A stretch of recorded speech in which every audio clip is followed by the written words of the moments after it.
Long, long ago, in the days of King Arthur, have you heard about King Arthur? Yeah. There was a noble, a lord, a rich man. His name was March ab Mogig. And March owned a great deal of land. But there was something interesting about March. He always wore a hat. Always. Nobody had ever seen him without a hat, because March had a secret. Underneath his hat, he had the most unusual ears. His ears were not the ears of a man. His ears were the ears of a horse. They stood tall upon his head, but he was ashamed. He wanted nobody to know his secret, so he always wore a hat. But you know, as long as he lived, and with all the respect that he had, there was one person who he could not hide his secret from. Well, of course, his mother. But I mean, as an adult, there was someone who he had to show his ears to. No, not his wife. His wife didn't know. He even wore the hat in bed. Who knew about his ears? It was the hairdresser. Absolutely. The barber. Because how could he have his hair cut without revealing his ears? He went to the hairdresser, he took off his hat, and the hairdresser, "Your ears?"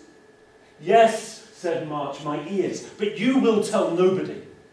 You swear that you will tell nobody, or I will kill you."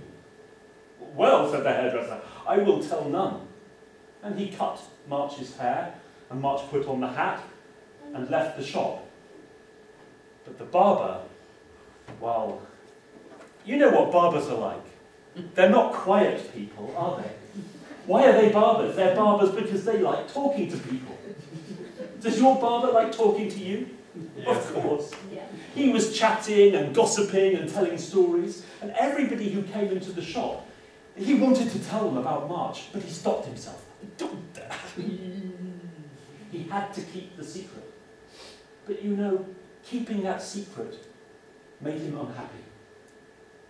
He became more sick, more worried, more anxious, because he wanted to tell the story.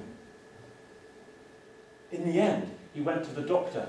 "Oh, I'm so miserable. Look, I'm losing weight. I'm a thin man. Please, what should I do about my secret?" "What is your secret?" said the doctor. "I can't tell you." "Tell me," said the doctor. "I am sworn to secrecy. I cannot tell you." "If you cannot tell me the secret," said the doctor, "then I cannot help you." And the doctor left. But the doctor said, the last thing he said was, "You must tell your secret to somebody, or you will surely die."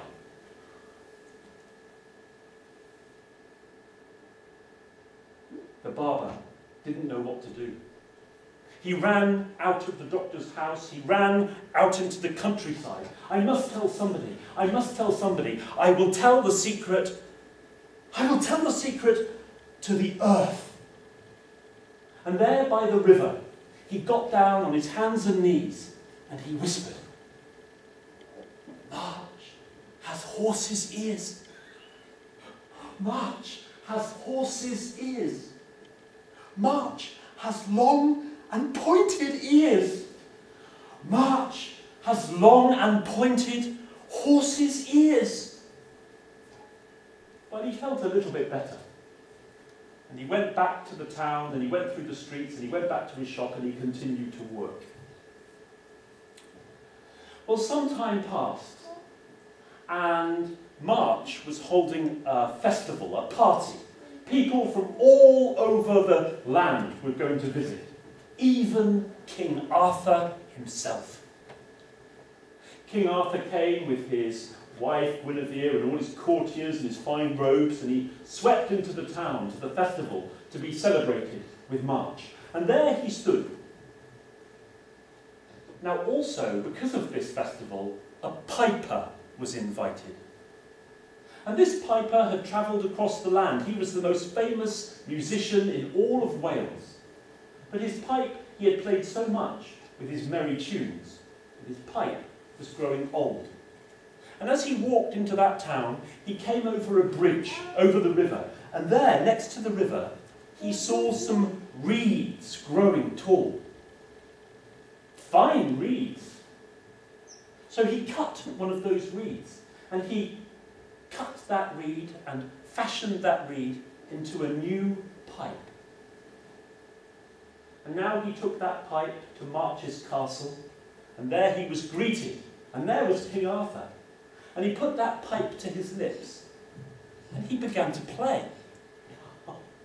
But strange, the pipe sang with a voice.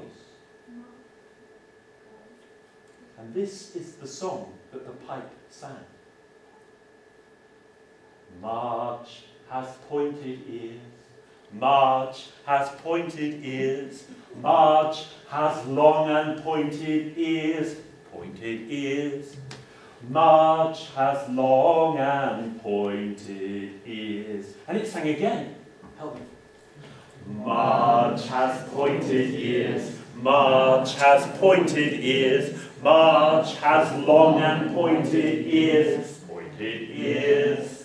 March has long and pointed ears. March, stop!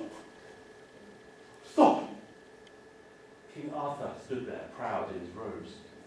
March, is this true? That you have the ears of a horse?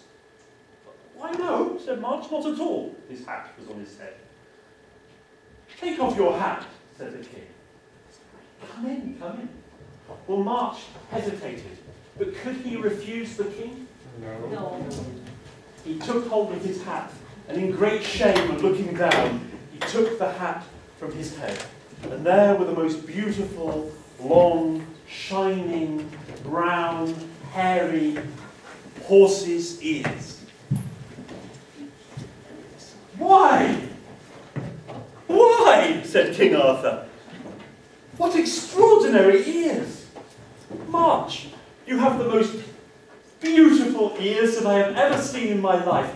The ears are more beautiful than the ears on my own horse. What fine ears you have, March.